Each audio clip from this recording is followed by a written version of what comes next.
Afternoon, good afternoon.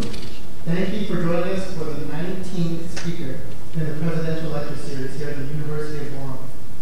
My name is George Nakapilak. I am the Director for Integrated Marketing Communications here at the University, and I will be your Master of Ceremony for the afternoon. At this time, I would like to recognize some of our distinguished guests. First, from the University of Guam, our Acting President, Dr. Anita Borja Enriquez. Assistant Vice President, Graduate Studies Sponsored Programs and Research, Dr. John Peterson.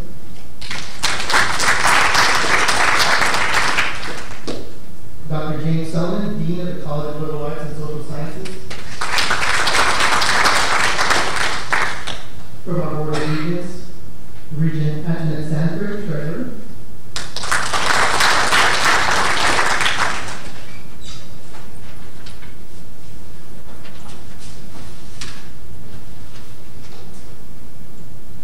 Dr. Lawrence Kasperbauer, Professor Emeritus.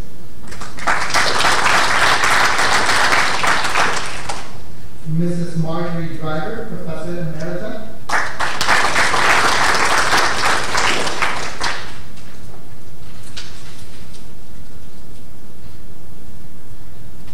Our Senator, the Honorable Tommy Morrison, from the 32nd Guam Legislature.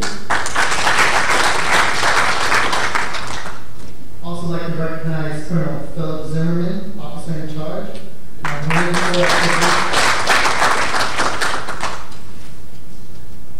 I'd also like to recognize the Honorable Philip Carbolito, Chief Justice of the Supreme Court of Guam.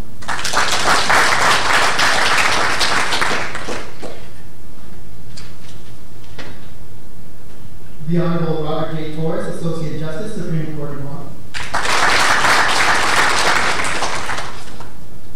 The Honorable Maria T. Sanzon, Judge, Superior Court of Guam.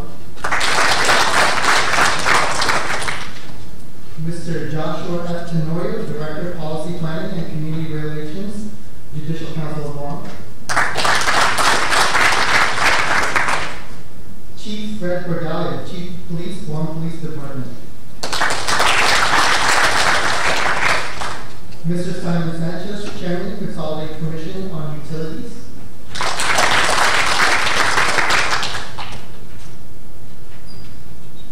And at this time, I'd like to introduce our Assistant Vice President for Graduate Studies, Sponsored Programs and Research, Dr. John Peterson.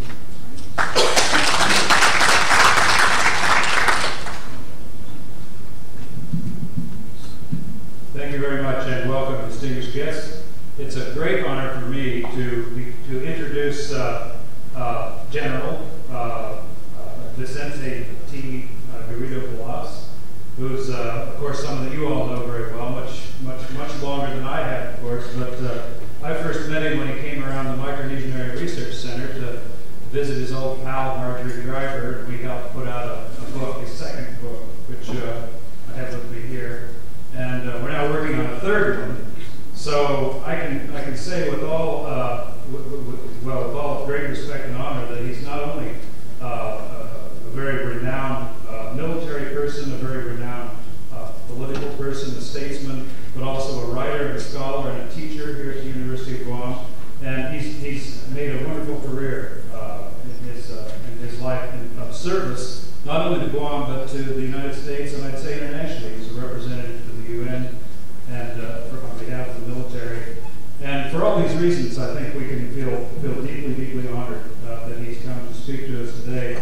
And despite Typhoon Francisco, who, of course, derailed our plans for Friday night, we're here now. And we also have our University President, Robert Underwood, who will provide a brief introduction as well to General Blaz. Ben Blaz was the first person from Guam to rise to the rank of a flag officer in the U.S. Armed Services. This meant he was the first person to become a general or an admiral in the Navy. And as a consequence of his accomplishments, much attention has been given to him over the course of many years. He has, in his own words, held both the sword and the pen. The sword as a warrior for the United States of America, and the pen as a member of a legislative body in the U.S. Congress. He served as Guam's Congressional delegate from 1985 to 1993. I have the distinction of succeeding him in that service, and we share many things in common. One is we shared the campaign of 1992. At that time, it was seen as a very strong campaign, a campaign which unearthed a lot of emotions, a campaign in which Congressman Blaz and I debated each other on several occasions. But throughout the whole time, I reminded myself that here was a man of distinction and accomplishment, and that he not only had achieved much for Guam, he also was related to me through the Taitano family. So I present to you this afternoon a man who has served his island well, who has served his country well, and who continues to try to provide a bit of advice for us in his own unique way. One of the most amazing things about Ben is that he's able to turn a phrase. And sometimes some people see this as perhaps a little too much from time to time. But I can tell you that when Ben spoke on the floor of the Congress, he was frequently quoted. He often referred to people from the territories, particularly like Guam, as being equal in war, but unequal in peace, referring to our status as we're able to fight along with other Americans in the conduct of wars, but in times of peace, we're unequal in our status relationship and in our citizenship status. And that quote has been given a lot, especially in Congress. I've used it myself, and other territorial delegates have used that on the floor of Congress as well, most notably Congressman Eni Faleoma Benga of American Samoa. He also said that we are the guardians of Micronesia, not the guards, that we had a special responsibility as a country to the future of Micronesia. And so during his tenure in Congress, he was participant in some of the laws that we now refer to all the time, like Compact Impact. He was the author of that provision. So as we think about the legacy of the man, and we think about the lessons that he can give us, let's take the time to pay tribute to a life well lived and hope that it inspires future generations. And as always, even though in our political lives he was a Republican and I was a Democrat, and in our family lives we both lay claim to the title of being part of the Cueto clan, I'm reminded of the fact that at the end of the day, people of goodwill can come together and share their ideas and their visions. And so I'm happy to present to you today the Honorable Ben Blaz. Thank you so much.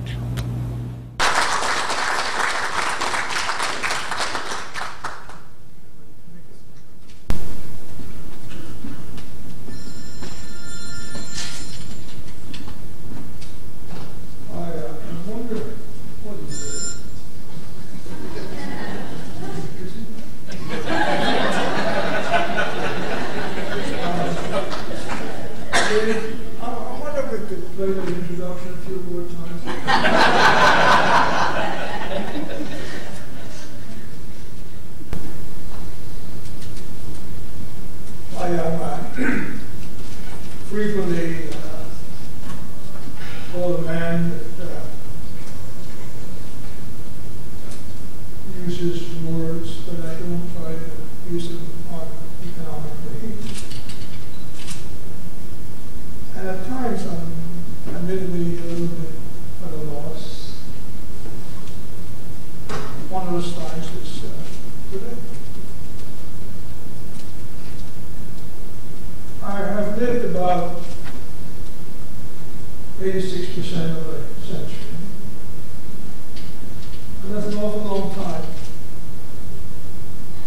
to be a part of a community and to be privileged to have your last hurrah in the island of your nativity among your associates is very precious. Very precious. And grateful to my friend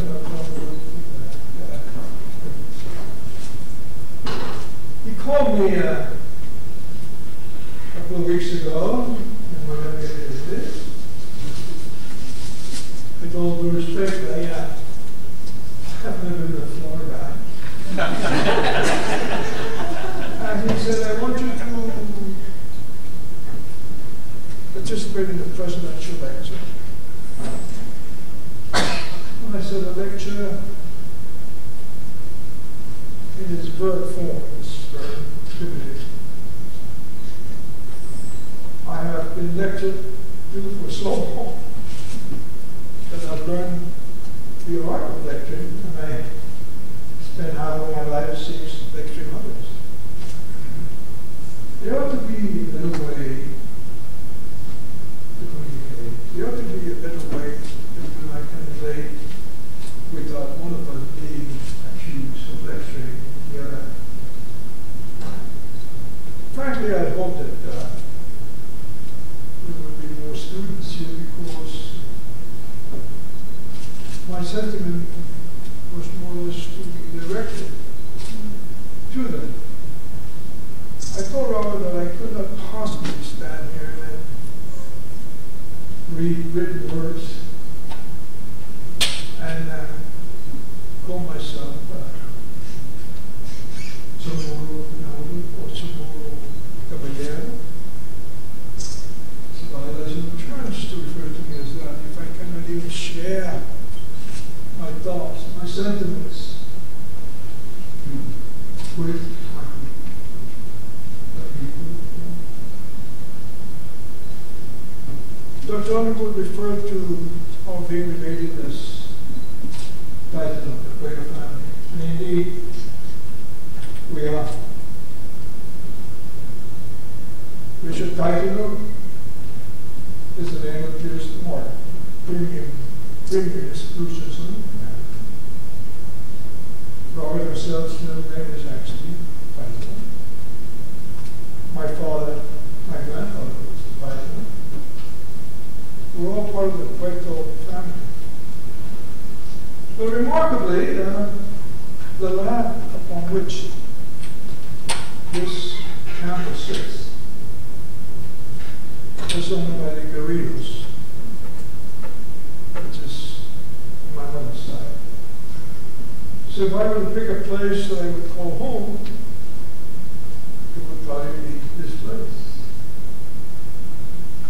Yeah, when I retired from the Marine Corps back in the days, I happened to mention in a group of people at a cocktail party one night. They said, what do you want to do? And I said, I'd like to do a job at the University of Guam.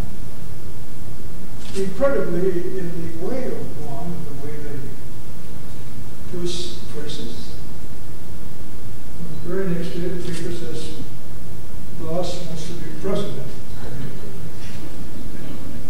The president was Bush Carter, my sister was Dr. Rock, my brother. So, if you've never seen a lead balloon, you might have can imagine what a lead balloon is. A lead balloon is what happened the next day, and I just disappeared from the scene. I did not ever even think of doing that. So, I kind of went into hit for a while and started mastering my transfer. But the urge to teach, the urge to share my thought, the urge to share my sentiments was so strong, I realized. And the second time around was equally inauspicious.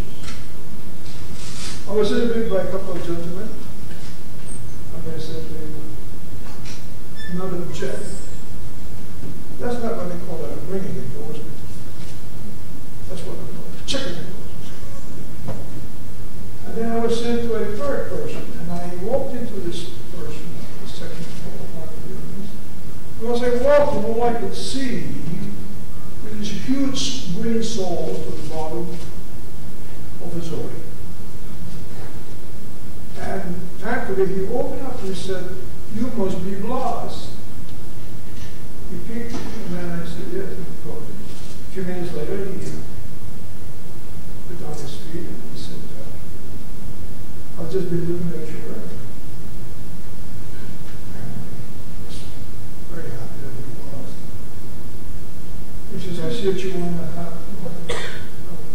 said, you should hear this and this. He said, well, you've been away for a while, and here's my suggestion. I suggest that you spend a little time in the community, get to learn the culture, brush up in the language, and then come back. And he said, but I must admit, that when I look at your resume, I must admit that it's not bad for a local boy. I was age 52. I've been in World War II, Korea, Vietnam. I graduated in the War Department. And I believe there is something to be called a local boy. So I was silent for a while and said, "You got anything to say?" And I didn't think what I had to say should be wrong, so I leaned over. And I whispered 2 words, one of which was "you." And he stood up and said, "You can talk to me like that." And I answered him in Chamorros. He said, "I beg your pardon." I said, "It looks pretty good." Then he stood up and pauses there. And as he was really furious as I was leaving, "Is that what you're going to say?" And with all due respect to the lady, as I did wave the blind head like that, with less than a full hand. And he was so furious. So I went back to my farm, cranked up my 12-inch chainsaw and cottonwood hang a time in the afternoon. Then I went into my farm. A few days later, somebody called and said, "Are you still interested in teaching?" I said, "Well," I said, "because the guy I was supposed to teach didn't make the flight, and I need a teacher tomorrow." So I went back. I did it. I had one or 2 times. I say that to you because it was that reason, actually, that this kind of thing was happening here, and it shouldn't have been happening at all. I certainly don't look like a local boy. That's all I have, a local boy. That characterization was insulting. In any case, I did the best I could, and I think I was pretty well. What I was going to share, however, with the students and those who are here, is that one of the things that struck me when I was teaching how well versed some of the students were of the history of other places. One fellow told me that he knew by heart how to give a speech before the convention. And I finished it. The next day, I was speech from the who will bring to leaders a class and do solemnly wrongs. I stand here and I go, "What is it that you gentlemen wish? Is life so dear and peace so sweet that we would subject ourselves to chains and slavery? Forbid it, Almighty God. I know not, force others may take us from me. Give me liberty when we can get it." Well, that's nice. But he knew nothing, or literally nothing, about why Guam is so important to our country and the significance of the Spanish-American War Revolution to the United States and the expanded the United States as American power and made it also a power that along with the same magnitude as England and Germany. So it dawned on me that since I had some time, what I would do is devote some time to gathering some information, publishing it. I've never written before to speak. That's very intimidating. But unless you start to write, you'll never write.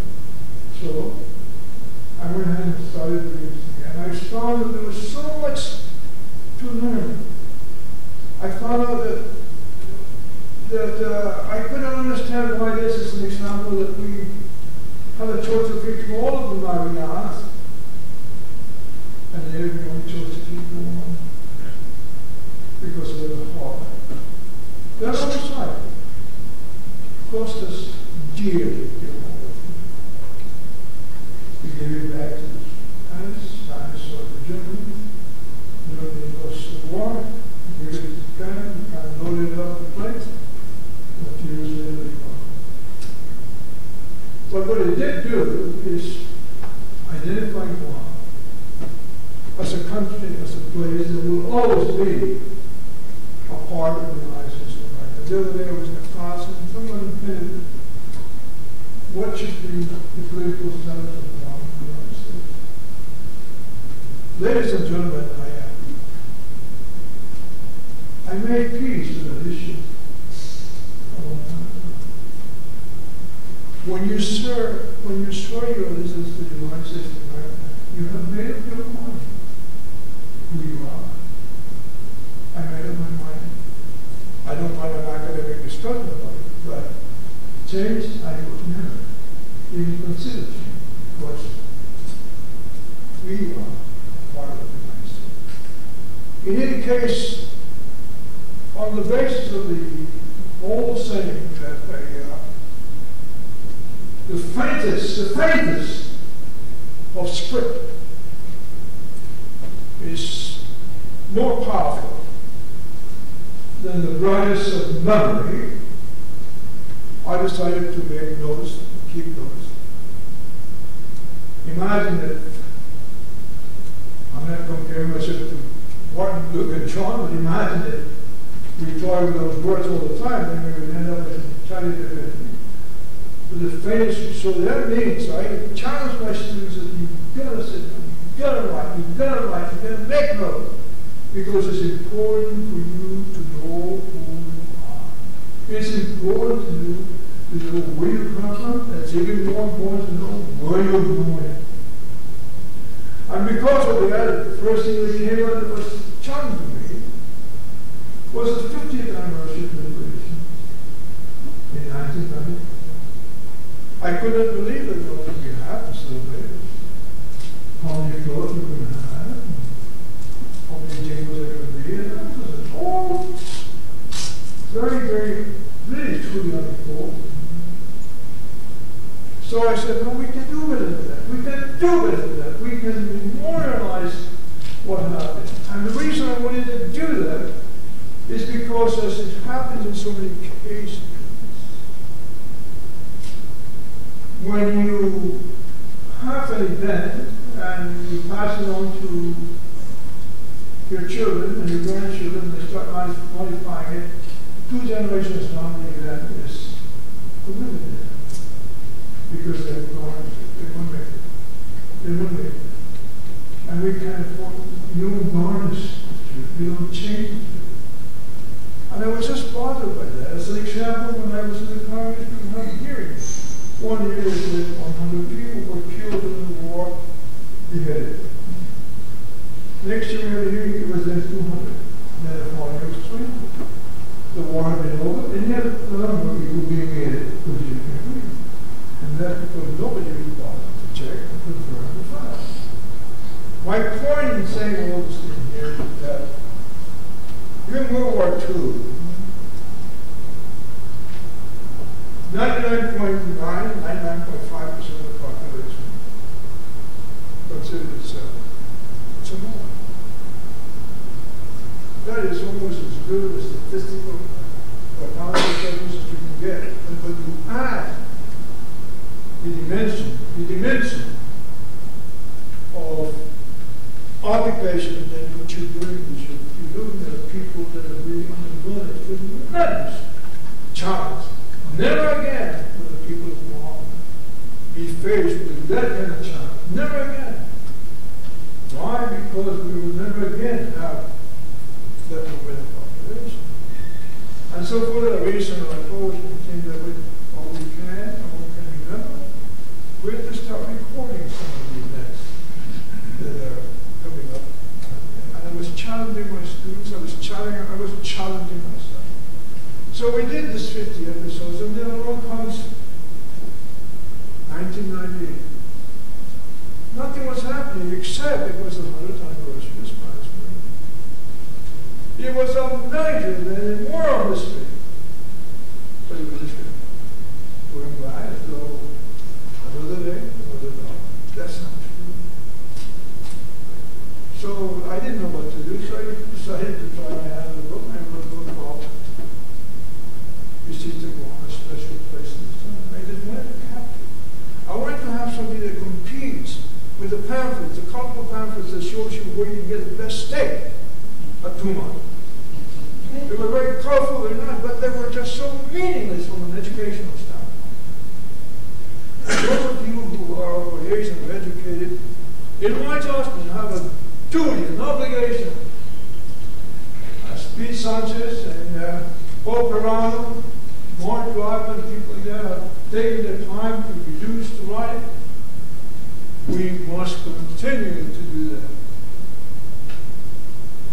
I was stationed in Oklahoma some years ago, and I decided to study the American Indian. And one of the reasons was I was frequently mistaken as an American Indian. I guess that makes me a very good guy. And I found out that most of the things I read were accounts of the American Indian written by the cavalry officer that just killed the Indian, whom he called a savage. Then we had these enormous number of movies. We characterized them as the bad guys, and the cavalry is the good guys, and the Congress is the good guys. Well, I don't want us to be characterized by somebody else. We owe it to ourselves to report our own. So we pass all that, and then along comes another event here in Guam that really was astonishing to me. We had stories of people telling I read stories that we got Underwood sent to me and they were talking about all the things that were being done by people in Guam. And half of the stories were actually mostly exaggerated. They didn't need to be exaggerated because the truth was actually stronger than the fiction that we created. The truth was actually stronger than the community. So I wrote a book which we call Need to Hustle. It's a moral means to let us remember. What it means is that we ought to look at it and see what it is that we did during the war that made us a people. We were in a war, and we suffered so much, but watching our people emerge from the concentration camps in undulating lines coming to the hills, with about 6 or 7 roses going at the different times, and everyone desperately doing what they can to tackle God. I became so enormously proud that unlike other cultures, we stay together, we pray together, we live together. And once in a while we give it about together. These need to be recorded, these need to be shared. So I wrote this little thing called Need. Let us remember. On the basis, and I'm not trying to lecture like people or something like that, or something like that. But there's got to be only so many people to make a spot in your heart to harbor either hatred, or love, or a combination of both. And if you fill it up with hatred, then you probably love. First place for love. So why would you want to do it? When I was a young officer,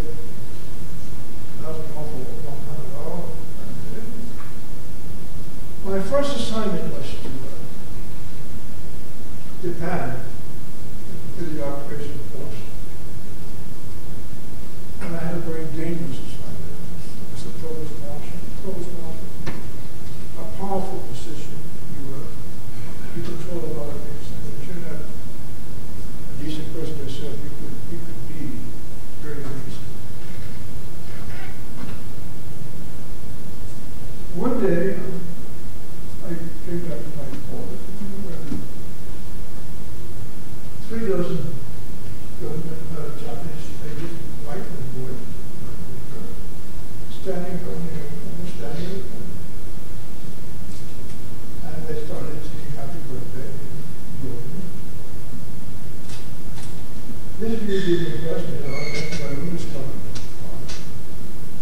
Then one of the guys had to step outside, and this guy laboriously looked at me and said, I have been asked to read the message. We've been in Uncle Brother for a year with you. We can understand the bitterness, and we can understand how you feel.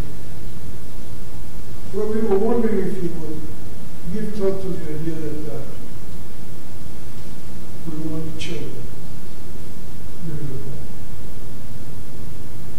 What does it mean by that? But it means by that they were only children.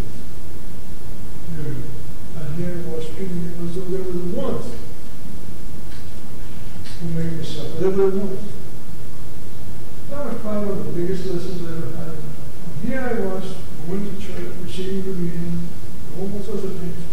And the most basic things I was violating Christian doctrine, Christian message. I changed that day. I changed that very day. Many were taught, may not be there. Many were taught us, whatever. Many were taught a family of 8 children. And they're the one that had a cow. And 8 children. And they turned on that cow like that. But the lady next door to them had an infant child. So Mrs. was going to talk to the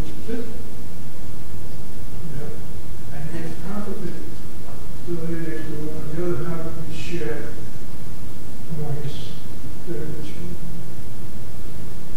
Can you imagine the heart of a person who would do that under those circumstances? They would risk having their own children hungry because they were stronger and could take it so that they could get it to the child. I know that this is very basic. I know that this is probably very boring. But my message to the young people in my class when I was teaching here was to tell them that there's so much more to education than what they read in those books. There was so much more to commitment than what they read in those books. There's so much more. And I have to admit that when I left Guam, Bishop of Guam gave me a card, and it was a prayer of St. Francis of Assisi. If you've never read it, read it. You never forget it. Now, I know that this is not the most exciting discussion you've ever heard. And perhaps you're probably bored to death. That's fine. But I wanted to be able to state my sentiment at this location, at the fountain of knowledge, so that I would have the opportunity to say that I was given a chance. My last while was at home, and I gave it to my people. Now, why do I say my people? Because you are, if you're Romanian,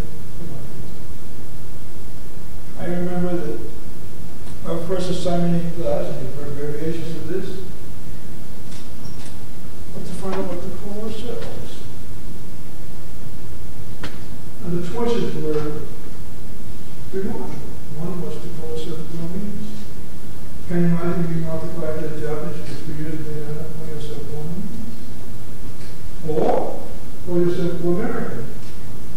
Obviously, a Congressman. Or you can get yourself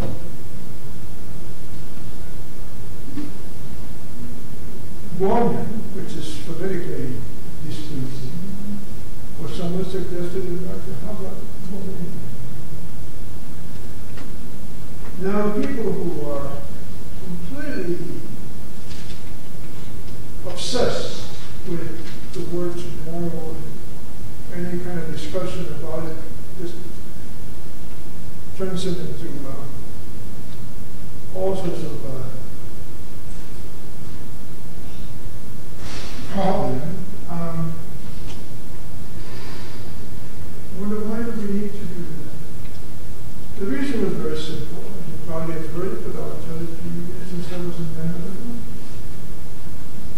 As in the case of the American South, during the slavery times, whenever they have a slave who does well and is assigned to be supervising other slaves, that slave usually becomes worse than the owner's son. Similarly, some of the interpreters things like that, Chamorros. For me, it was then were the Japanese, with the more responsibility. So I want to go first over this is the is how do we distinguish ourselves as the Chamorros from the Chamorros society? And that was the only, and that's how we did that. Goodness is the way. That's why we need to work with this in the way. Because if you live in God, you walk in God, that's what you are. It's embracing, it's encompassing, it's embracing everybody. And I'm in part of this. My sons are appropriation, opportunity. It's pretty hard to say that. You know, good enough. At this juncture, I was going to say to people, if you care to have a few thousand words to say about what I have to say and ask me a question, I'd be delighted to answer. If you choose not to do so, that's fine with me too. But I wanted to make this introduction because I wanted to express my sentiment, which is not unusual. My sentiment, I think, essentially reflects the sentiment of people my age. But we need to guard. I have a piece that I wrote that's called Remembrances and Realities. So the problem is that sometimes our remembrances are a little bit more josty than the reality.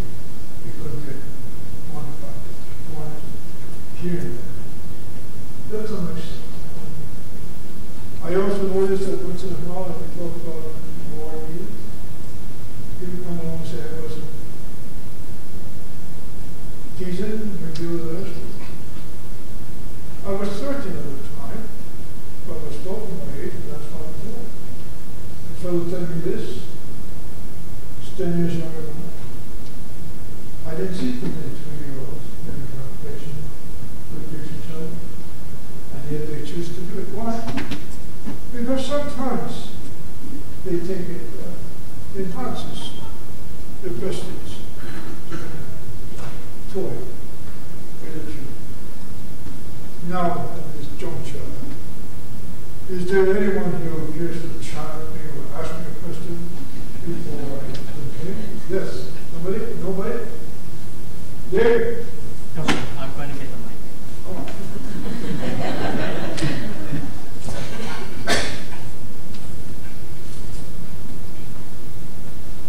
That good, huh? Oh, thank you very much. Maybe this okay. Thank you, General Blaz. Very, very nice speech. You were in Congress for many years, and you were long represented in Congress. But half of our interests in Congress aren't really represented because half of the lawmaking process is in the U.S. Senate. Do you think it would be a good idea for Guam's delegate to Congress to also be able to speak for Guam on the Senate side of the House in addition to the House of Representatives side of the House? David, what you have me there in my hearing aid is not functioning too well here. And so, could you just restate the question? Yes, this question had to do with, what do you think it would be a good idea to have a representative also in the Senate side of the House as well, since we are only half represented as a whole in Congress? Same side of the Congress? The Senate side of the House. Help me here, Bob. Should our delegate in the House of Representatives also be our voice in the Senate? That would be nice, but the Constitution specifically prohibits that the president is paid on the statehood or the prospect of the state. In the old days, territories, with capital T, are literally embryonic states. And delegates were actually held to representation. But it took a lot of special modifications of the law to even get it to the House of Representatives for the folks in New York with an enormous population, that you know how beautifully that was done, so that California has 74 representatives, 22 senators. Alaska has 1 representative and 2 senators. That was a very, very, very well done calculation to even things out. Imagine Guam with this population so distant to have representation in the Senate as well, so that we could actually choose a vote in the Senate by 1 vote because the fellow from Guam voted this way, and literally overrides the vote of the guy from New York or California. So I think it would be exceedingly difficult to do something like that. We took a long time to get to where we are, and the reason being is that it really is. My friend Pete Sanchez and I had a long discussion on this thing years and years ago. And in the old days, the requirement for being a state is contiguous land mass right next to it. The ability to be able to make a contribution to and have the resources so that you can actually be a plus. For instance, you want to, what does Alaska have to work with? Well, under this Congress of Alaska, this is how the black things go forth. Under the days when we really have to work by this. In Hawaii, there's a lot of us. So maybe Guam has no such resources. Guam has no such so I think it would be really, as it is difficult to get us to where we are right now. And we still, as you know, take that point. This is a very, very if I were a young student and I were doing a dissertation, I'd ask this question. Any other questions? Anybody else? General Blaz, I don't really have a question, but I have more of a comment that I want to thank you publicly. Not many people know that in 2004, when then President George Bush signed the Court Reorganization Act, an act that went through Congress, did not know about the effort that you took in terms of helping me in having that legislation passed. When you were no longer in Congress, and Congresswoman Brigadier was our Congresswoman, but I recall coming to you when you were in Washington, D.C., and I made my case, and you took a very active role in assisting. And I just want to report to you that as a result of your effort in helping pass that Congressional Act, you sat next to me in the House of Representatives, and largely because of you sitting next to me, people listened, and I saw firsthand how the congressmen that and that it was the House Resources Subcommittee, all the respect that they had for you. And so I've never had the opportunity to publicly thank you and acknowledge your efforts in forging the unification of the judiciary. It has resulted in tremendous progress and benefits to our island, and I just want to publicly thank you and acknowledge your effort and that great progress has been made, and because of your contribution in that regard, we're in a better position now, and I want to thank you for that. Thank you, sir. Speaking of that, I could spend the whole evening thanking people. Bob Torres, I misread Bob Torres. Ignored him at Notre Dame when I visited there once. And I don't know why I did. But he didn't ignore me in return, because when the Pope came out here, he was at the front door and he said, General Blaz, I was stunned that this young man would not remember that I ignored him. I might mention that the Pope was John II. He's being canonized. In my new book, there's a picture of me and John II when I had an order. So next April, I probably will be one of the few people who has a picture with a newest saint. So be nice to me, folks. I could put in a good word. We went to go back to roughly, I could go back to Scandinavia. You know, they were going to go to Moscow, Scandinavia, but you want to take a hill, make sure it's one hill, because you're going to stop it and take both. The problem is you might need the second hill for observation. Plus, you would have destroyed it all, so you've got to stop it. You're going to hold it? When I was in the Congress for the first time, I had the honor of sitting next to some chap named Ronald Reagan. And I looked at the table, it says table 9. Table 9 in the White House is in front of the Lincoln, of the fireplace, and that's where the president. So I looked at it, and I called in the major, the Marine Major, and I said, you cheated properly, because I don't want to be embarrassed. This is my first time here. What the hell do you think you're doing? And I really hurt his feelings. He said, so you know how proud I was to be the one to put you there? I said, but why am I there? He said, the President of the United States always sits with the President of the class, and you are the President of your class. I apologized to the guy. So when I sat down with the President, he said to me, how did it go? I mean, Reagan is just something that I don't think there's any other person that I expect to ever know again. Like, I said, sir, I didn't really have too much trouble, except my opponent said I couldn't hold a candle to you. And I wasn't sure what that meant, but it seems to me like I wasn't good enough to somehow. And he said, he said that? I said, yes, sir. So he reaches to the middle of the table, he pulls the candle, puts it, and he said, take a picture as you tell that guy that Ronald Reagan will hold a candle to you. So I have a picture of my dad, Ronald Reagan holding a candle to me. Why am I telling you this? To impress you.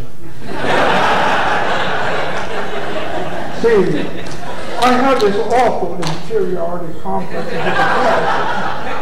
and I go through life just feeling sorry for myself, and I just need to be reassured.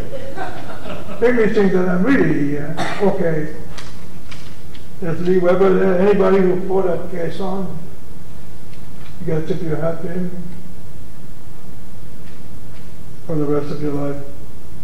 The guy next to him, is that Holly? He told me just not too long ago that my mother was really an African. He is enlightening me of this enormous project by National Geographic the DNA that would prove that we all came from the same planet. Brilliant reader, brilliant writer. Guy behind the vocabulary, his name is Ben. Ben was a young boy on Guam when I was traveling around Guam with a Guam and be with him. Believe it or not, I used to be charged with God be with him. And every time I go to see the honey, there's this guy, tacked the picture, that guy. And he got bigger. And one day, in the joint, in the Pentagon, there are 5 rings. The innermost ring is for the Joint Chiefs of Staff. It takes an act of Congress and a little bit more to get into the ring. One day I looked up and there was Ben Blaz. I don't know how the hell he went in there. But he said, I'm going to tell you, I made commission tomorrow at Quantico, would you come with me? And I said, how the hell did you get in? Yeah. I didn't want to find out because I would have been violent of the law. Danny Santos next to him. I mean, magnificent, you know. And who else? I'm Pete's son. Between Pete and what's his name? Hill Forest. They made me a member of Congress. That's a pretty big. Mike Dodge, I've known forever. I saw him in Gibraltar. Who are you? I'm Mike Dodge. What are you? I'm a Romanian. In Gibraltar. And that pretty lady next to everybody knows who she is. Larry Cuthbert. Is anybody who doesn't know or like Larry Cuthbert? If you do it, let me know. I'm going to shoot him.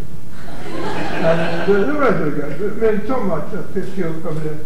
I am in contact with his son. And he may be better than his dad. I don't know, but he's a real. I could spend all day long. And the scholars go down back there. A couple of times I got upset with him. My wife said, I don't know what's happening fine, but we're not fine. Carlos Colon is protected.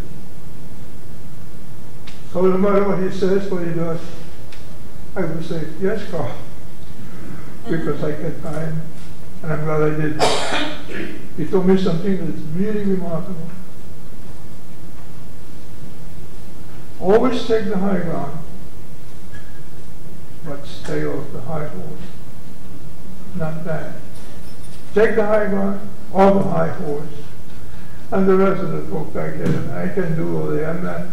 I'm a very grateful guy, quite frankly. I am so grateful for all the goodwill that makes sense way for certain. The United States Marine Corps is a book that I'm dedicating. I'm being printed, and I'll say this and then I'll be quiet. It's called The Sword, the Pen, and Notre Dame. And as the name implies, it means the sword of a Marine, the pen of a Congressman, and Notre Dame, the fountain of knowledge and inspiration. But I had an approach that was completely different, I think, than many people might have, to some people may be extremely different. When I was a young man, I came to the realization that seeking the Holy Grail is a lost cause. In a sense, I've never met anybody who's ever found it.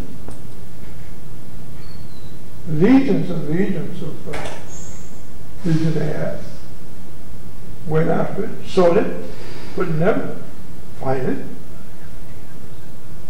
I don't know that maybe the Holy Grail was of such biblical proportion, it was never intended for us to be able to find it. It was to be there for us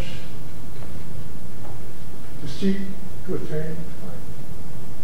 But that wasn't enough for me because in my core, mission accomplished is significant. You have to measure whether you're succeeding. So you try to measure, did I prove? So I decided early in my life that instead of looking for the Grail, I'll look for chalices. I thought about this the church beneficial of the chalice. So over the years, I've thought of rewards, those of commendation, as chalices that are earned. Incredibly, at the end of the journey, I discovered to my absolute delight that when I could fill all the chalices with wine, they would overflow with oil afterwards. So the Holy Grail really is the summation of all of our consciousness, and not just one. Now I posed to a priest, and he said, "What is the citation?" I don't know, I just made it up. But I didn't make it up, I've been thinking about it for years and years and years. And I'm sharing it with you because that's the end of the book. It's a line from Tennyson that goes something like this. Follow the gleam, banners unfurl all over the world. Follow the gleam of the chalice that is the Grail. And the last line was not that. The last line was, "And now I sleep." I was writing this thing on a plane coming home, and at the end of it, "And now I sleep." And I didn't realize it would end up in a manuscript. And I said, "No, that's not a bad ending." So I left it in, so when it comes out, you'll see that. And the pictures in it are remarkable. There's a picture of me and a fellow named Pete Sanchez and a fellow named Manuel Guerrero, two very distinguished sons of Guam. There's a picture of me in my passport. It characterizes me as an inhabitant of Guam. Presented it to the authorities in San Francisco, and he said, "Son, what is an inhabitant?" And his partner said, "It's a creature." He said, "Son, are you from the Galapagos?" I didn't know about the Galapagos, or I wasn't familiar with where's Charles Darwin. So I said, "No, it didn't sound like a place I'd like to be from." You probably thought I had evolved from something. So he said, "You'll get out of here." And as I was leaving, he said, "By the way, what's the national?" I said, "I don't know." Well, the next picture would just actually blow your mind because it was so cold in San Francisco. It was freezing to death. I wasn't breathing on these strange and unpredictable weather in San Francisco. So I made a beeline to Knoxville and bought myself the thickest fur coat you ever, fur suit. I put it on with a hat, and I wore it all the way to Notre Dame. By the time I got to South Bend, I was almost melting because it was so hot. I got off the plane, and I was the only one. There were 3,500 students ahead of me. I was the only one in a suit. I was introduced to the guy that was doing my roommate, and he said, "Dan, can I talk with me?" I said, "Dan, I'm in Chicago, and the only people who were outside of yours are gangsters. We should please take it off." I took it off, and I wanted to throw it away, but everybody started lying and said, "I want to buy it," because they couldn't find any gangster clothing, and they wanted to do it for Halloween. So my entry to Notre Dame was, I used a word in the beginning, and I want to use it again because that makes it mine. Inauspicious. Besides about 21 points in Scrabble. You're always going to see the value of a word in Scrabble. Does anybody have a question at all? I know that I was pretty hoping that, and by the way, there's a lady back there named March Driver. If you don't know who March Driver is, you should just get up and go out because you don't belong here. And next to him is Myra Bruna. And when I was doing 20 episodes, 50 episodes, in celebration of the 50th anniversary, I didn't know what I was doing. I'd never done it before. So every day about 1 o'clock, I'd run up to Dino, and then I'd run downtown with Plymouth, and then at 7 o'clock we'd put it. I mean, this is something. Every day, 50 days in a row. I mean, I didn't know Monday to the next. But as I was touring this, something rather attractive, flirtatious lady comes up and he said, "Hi." And I answered, "Hello." I said, "Now, who might you be?" And she said, "I'm your producer." I said, "What does a producer do?" She says, "You know what guide you." I said, "Guide me to do what? To do what you do." Now let's see if I get this thing right. This is my life. This is what I'm doing. I'm the only one who knows what I'm going to say. And you're going to tell me what I'm going to say, not knowing what I'm going to say. I said, "I don't need a producer." I said, "By the way, your name?" I said, Ginger Cruz. You remember, did it? And she was my producer. And I said to myself, I went to the man and I said, "I don't need a producer. I'm a grumpy old man, and that's what I want to be. You take my story just like it is. I don't want to be playing. If I make a mistake, I'll say, hey, we're not going to redo it." And I say, oh, I didn't mean it that way. And I want to picture my grandson right behind the camera, so I'm talking to my grandson. And that's what we're going to do. I said, otherwise you look like this. Now that's more than you care to know about me, and I'm very grateful to you for your courtesy. If you have any more questions, fire them. If you don't, then yes, sir. Yes, Larry. General, I understand the Rotary Club of Guam. The Rotary Club of Guam assisted you. Huh? Rotary Club. I understand the Rotary. Yes, sir. I understand the Rotary Club of Guam offered you some financial assistance when you went off to Notre Dame, as you were talking about your experience there. And perhaps you have some comment on this kind of community service. That'd be helpful. When I was selected for good school, I believe I was invited to the Rotary Club. And in those days, we didn't have a bank account of checks and whatnot. In fact, I'll never forget that the bank says to say depositary, and I knew even then, before I went to college, that depositary is not the same as depository. But I want to argue because I meant when I work for money. And so, they invited me to my respondent to give me an opportunity. I then had fun protecting the money. How do you get in a ship full of soldiers, sailors, Marines going home? And when you're having a little briefing and protect the money, start to go and all the things, I was actually scared to death. But that money, by the way, got me the gangster citizenship. And I've never forgotten that, because that little act, in all the years that you go as occasionally the Lord in which I would say something about that. And this is what I mean about the occasional. When I was in Notre Dame, I went to work at meat packing factory because it became free meat, good pay. And I'll never forget when I was going to school, this guy told me, you look like you're Puerto Rican, but my wife thinks you're Japanese. And so I really had a lot of problems. And I'll tell you, it was a serious problem. When the Bishop of Guam told me, asked me where I wanted to go to school, I wanted to go to school in California. He said, why? I said, because every time I watch a movie, either planes are taking off or landing in California.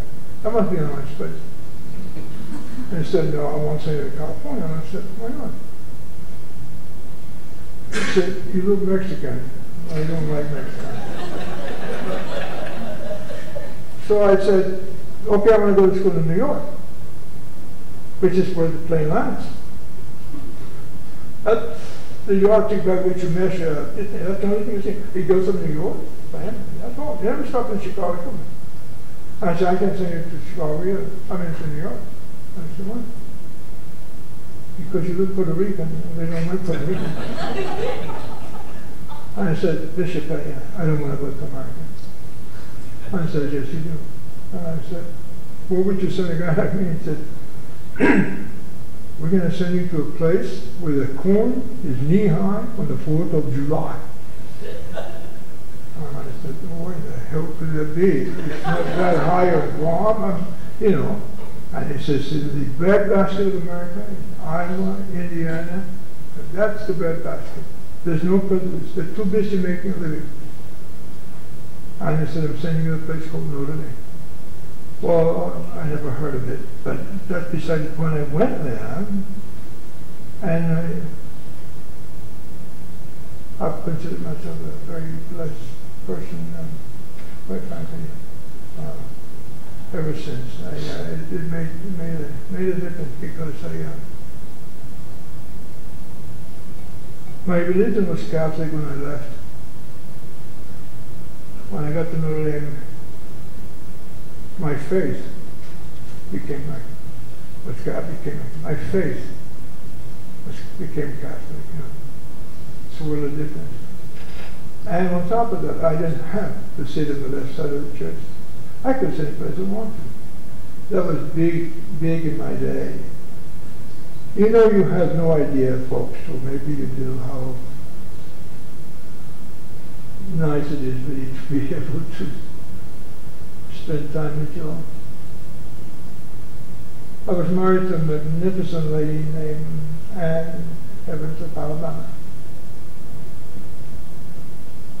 A few years ago, Father Hesper of Notre Dame, I was there to commission newly minted ensigns and second lieutenants. And they sent me a note saying, when you finish, why don't you join me for lunch? So, you know, the Holy Coast priests have this cape.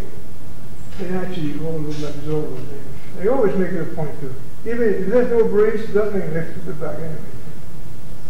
So I was trying to walk along. I was in uniform and I was trying, but I had no cape, so I had to do it. So the waiter there, Morrison, I said, Father, I said, he didn't look at my record. And he gave me this priestly comment like that. Son is not, son, I'm only a couple of years older than I am. Son,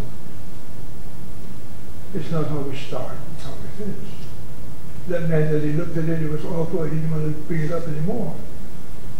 So we went to Morrison, we sat there, and he was in front. Everybody, his first customer went to go by, so I was sitting. Finally had a break, and I looked at him as Father, I got to ask you a question. You have over 100 honorary degrees from around the country. And he leaned over and he says, in all modesty, it's 150. He whispered, otherwise he would be bragging. I said, 150, 150. And he holds the record in the Guinness Book. And so what will be the one thing that stands out in your mind, that stands out above everything else about how much this means to you, and what is the thing that stands out among all the. And you say, I've never been asked that question. It's a very difficult question to choose from 150 degrees of things. And he said that it would have to be, I get this, it would have to be that in 1974, I was the graduation speaker at the University of Alabama. And he said, do you know what that means? I said, more than you care to know. I said, my wife is from Alabama. We signed up to be married. And the guy said, well, if we marry you, either you or your wife will go to jail in violation of the anti-miscegenation law. I didn't know what that was. I looked it up and it wasn't something I knew about it. So my wife tried again and she said, if you keep this thing up, we're going to lock you up. So Anne looked at me and said, why don't we go get married in California on a federal reservation, like the Marine Corps deal. That's where we ended up. As we were leaving, and that modest little, gentle little lady, she stood to the guy and said, I don't know you guys. I don't understand you guys. My boyfriend is better looking than anybody in here. We didn't need that. But that's how feisty she was. And that's the kind of person she was. And then we went up to Alabama College. Anyway, my sons both went to school in Alabama. And my granddaughter Rachel is now a freshman at the University of Alabama, ROTC, 4-year scholarship. And Vince is finishing in December at Auburn University and possibly going to law school, maybe in the side door at Notre Dame, or maybe the back door. There's any door. But I have difficulty not sharing this. This is an enormous source of pride for me, and it's an enormous feeling of satisfaction to be among my kind of people and talking like this. What a privilege Robert Underwood has extended to me, and I appreciate your seemingly interested in what I have to say. I don't think there's any substance to what I'm saying, but if I at least make you laugh, maybe you needed a laugh. All right? Okay, where's David? David here and I appear to be strangers in this. We were together for the last couple of days. And this morning I said, wait a minute, David, I know who you are. I forgot. What are you doing out there? You guys are serious, aren't you? Well, I'll tell you what. Yesterday here, and I'll end with this, it'll take 5 minutes. Yesterday, a number of people were here, students, about 15 male students from Japan. They were being briefed and escorted around. And the leader of the group was explaining to the group who it was. I guess he was trying to, it's kind of a proudly doing, you know, kind of, this is one. And I don't know what happened, but I had this urge to do something. So I went before them, and I sang them a Japanese lullaby, the equivalent of Danny Boy, Volga Boatman, that sort of thing. They were absolutely stunned. And I'd sing it to you, but it'll take 2 minutes, so I won't. But it's a song that I remember because in the deep recesses of the jungle where we were suffering so much, I met a Japanese officer who was stationed in our village. And we hit it off a little bit, and she started singing this song. And I said, what is it about? He says, the story of a fellow who goes away, and at the fire of his life, he makes his way around, he found out that the place that holds the greatest meaning to him after all is the island of his nativity. And so I saw these guys the other day, and I had this urge to sing. And I sang, and you should have seen the expression on their faces. But on a mano, face to face, there's no thing greater than the sense that people have when you really are interested in it. I'm preaching, and I'm not even preaching. I thank you for your courtesy, and all of you have contributed to my success in life. And I have a very wonderful life, and believe in Allah, I'm still in a state of grace. And I'm, oh, by the way, I'm happy to know that I was reported as having died instead of my wife. And my pay was cut off completely. And one day I got all this letter from the bank, all read. I said, would you just come in? I went in, everything was being done. Apparently, somebody sent in my social security number, instead of my wife. And the instant ability of computers and things, just like that, it reads the Veterans Administration, the Department of Defense, and Social Security, and it was over. When you die, if you die, when you die, you can prove the death by getting a death certificate. There's no such thing as a life certificate. And so I had to call the Department of Defense. They sent me a form. I had to fill a form. I had to get 2 witnesses say, yes, I'm talking to Ben Blaz is alive. And then I got a call from the Commandant. So this is a long community in the Marine Corps. It's very small. So we try to go to each other's funeral just because we like to have at least 10 people. Because we're spread all over that. So the Commandant heard about this, and so he wants to know why he didn't know. So his aide, a major is usually the guy who has major problems. That's why they call him major. And he called me to find out I was still alive.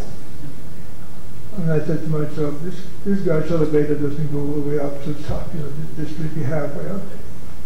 He said, General Blaz, I hate to ask you this, but are you alive, sir?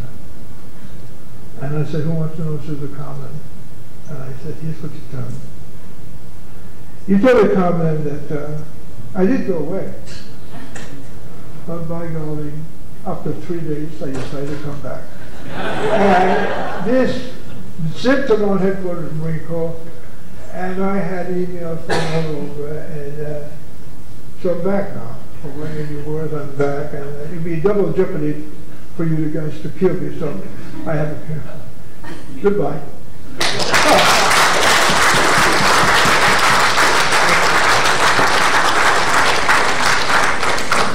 Thank you all. We have a special presentation. We have Acting President Dr. Anita Borja Enriquez here to make a presentation to the Honorable Ben Blaz.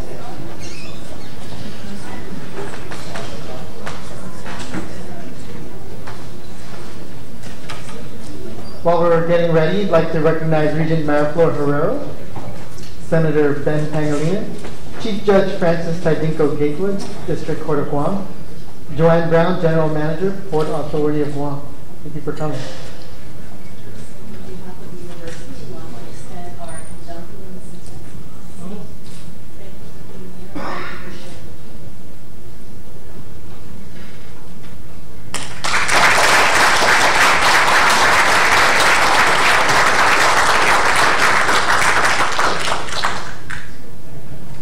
Thank you very much for coming. We have copies of Let Us Remember for sale at the Micronesian Research Center, and the new book coming out, The Sword, the Pen, and Notre Dame, will be available in a couple